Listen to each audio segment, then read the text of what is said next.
오늘도 지혜의 근원이신 예수님의 은혜와 사랑이 넘치기를 축복합니다.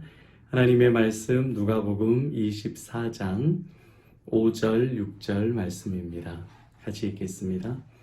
여자들이 두려워 얼굴을 땅에 대니 두 사람이 이르되 어찌하여 살아있는 자를 죽은 자 가운데서 찾느냐 여기 계시지 않고 살아나셨느니라.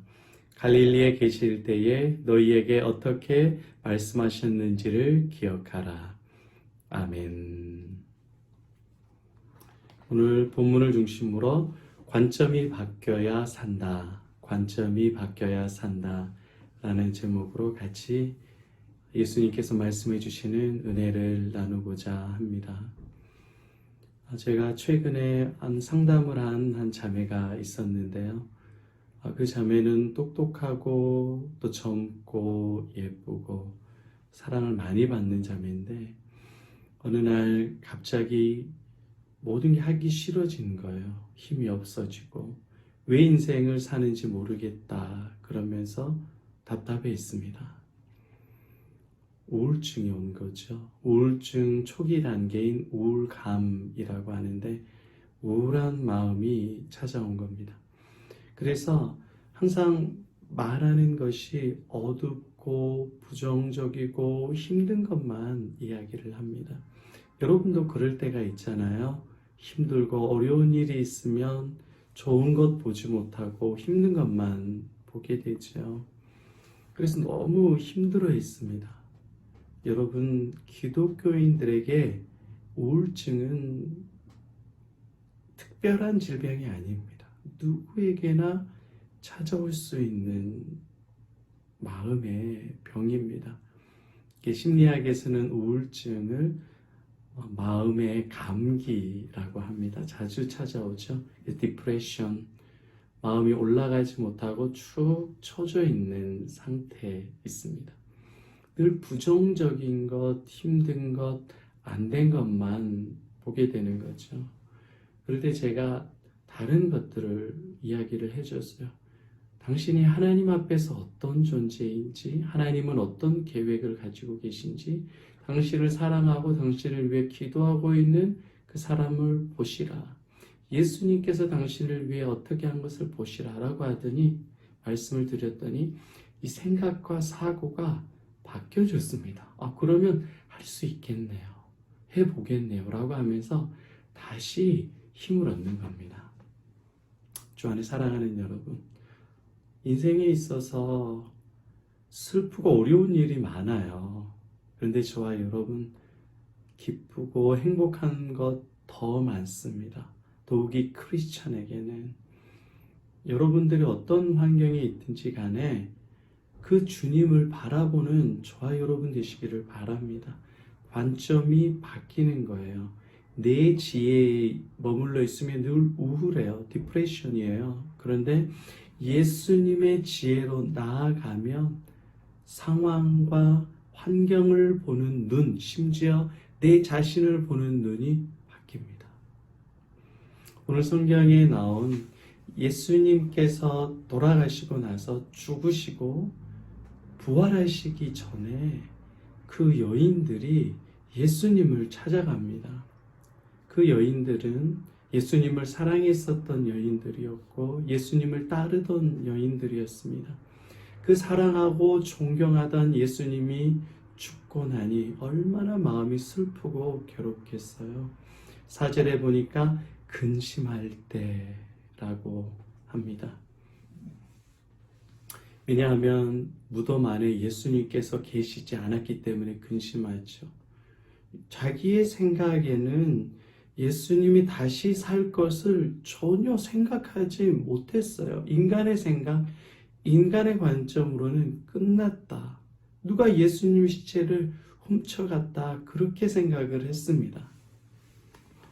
그런데 그때 한 천사가 나타나서 5절에 이렇게 말합니다. 어찌하여 살아있는 자를 죽은 자 가운데서 찾느냐. 할렐루야. 예수님이 부활하신 겁니다. 그들의 인간이 가지고 있는 관점에서는 죽었다, 끝났다 생각했는데 예수님의 관점, 하나님의 관점, 신의 관점에서 볼 때에는 예수님은 죽은 것이 아니라 다시 살아나셨습니다. 다시 부활하셨습니다. 그 여인들이 그 소식을 듣고 얼마나 기뻤겠어요. 그 예수님께서 죽었고 예수님의 시체를 누가 훔쳐갔다라고 생각했을 때에는 우울증에 제일 깊은 곳에 놓여 있었다가 복음을 들었습니다. 예수님이 죽지 않고 살아나셨다. 너희보다 먼저 갈릴리로 가신다. 그 예수님께서 살아나셨다는 그 복음을 듣는 순간 그들의 삶은 바뀌는 겁니다. 맞습니다. 여러분, 우리의 관점이 바뀌어야 살아납니다. 예수님께서 이미 부활하셨는데 예수님이 계시지도 않는 그 무덤, 죽음, 그것에만 집중하면 그 인생이 얼마나 힘들어지고 피폐해집니까? 근데 이제 자신의 생각이 아니라 예수님의 관점으로 바라보면 모든 바뀌는 거예요. 아, 주님이 말씀하신 대로 살아나셨지? 우리보다 먼저 앞서 갈릴리로 가시지? 아, 그러면 우리도 죽지 않고 영원한 생명을 얻겠구나. 나이가 보는 지금의 상황은, 환경은 너무 어려운데 예수님의 관점은 우리의 믿음을 완전히 바꿔버리는 겁니다. 이것이 바로 예수 그리스도의 지혜입니다. 여러분, 오늘도 예수님의 지혜를 의지하며 살아가시기를 바랍니다. 어떻게 그걸 누릴 수 있을까요? 어떻게 나도 그 관점이 바뀔 수 있을까요? 예수님 중심으로 생각하고 말해야 돼요. 여러분, 오늘 가족과 함께 대화할 때 제가 주일 말씀드린 대로 영적인 대화를 많이 나누세요. 자꾸 예수님이 죽었다, 끝났다, 자꾸 여러분의 관점으로 이야기하지 마시고 인생 끝났다, 코로나로 망했다, 그 부정적인 것만 바라보지 마시고 자녀들과 이야기할 때 자녀들과 소통하세요. 들어주세요. 부모와 같이 이야기를 하세요. 그리고 영적으로 하나님께서 어떤 일을 오늘 행하셨는지, 하나님께서 나에게 어떤 일을 행하셨는지, 하나님께서 우리 자녀들, 우리의 가족을 얼마나 사랑하시는지 영적인 대화를 나누십시오. 그럴 때에 오늘 천사가 6절에 말씀한 대로 여기 계시지 않고 살아나셨느니라. 그 복된 소식을 듣게 될 겁니다. 가족들과 함께 예수님을 나누십시오. 예수님을 기억하십시오. 여러분들이 예수님으로 생각할 때요, 너무 인생에 사람의 상처받았던 그 문제들, 우울하고 답답한 문제들이 예수님께서 찾아와 주셔서 말씀해 주셔요. 내가 다 안다.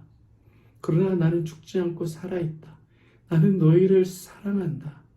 예수님께서 여러분의 삶을 인도해 주시고 복 주십니다. 여러분, 지금 지혜가 부족합니까?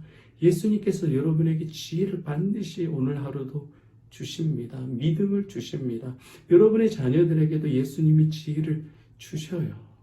그래서 우리의 관점을 바꿔주시고 늘 부정적이고 낭망하는 인생이 아니라 예수님으로 기대하고 예수님과 동행하고 예수님을 증거한 인생으로 주님께서 바꾸어 주십니다. 그 주님을 가정에서 어떻게 하자고요? 자주 이야기하자. 자주 나누자. 자주 소통하자. 이번에 5월 어린이날, 5월 8일 어버이날, 여러 가지 가정의 달을 보내면서 예수님께서 죽지 않고 살아나셨다라는 이 진리, 여러분의 삶 가운데 살아계신 예수님의 그 진리, 지혜를 여러분이 믿고 가족들과 함께 나누시기를 바랍니다. 우울한 인생에서 감사의 인생으로 반드시 변화되게 됩니다. 그 예수님을 많이 증거하는 저 여러분 되시기를 축복합니다. 오늘 이 찬양 제가 너무 좋아하는 찬양인데요. 기억하라 라는 찬양입니다. 기억하라. 주께서 잡히시던 밤에 떡을 떼어 우리에게 주시고 잔을 채워 우리에게 주시며 그 예수의 은혜와 사랑을 기억할 때 여러분 살아나요. 살아나요.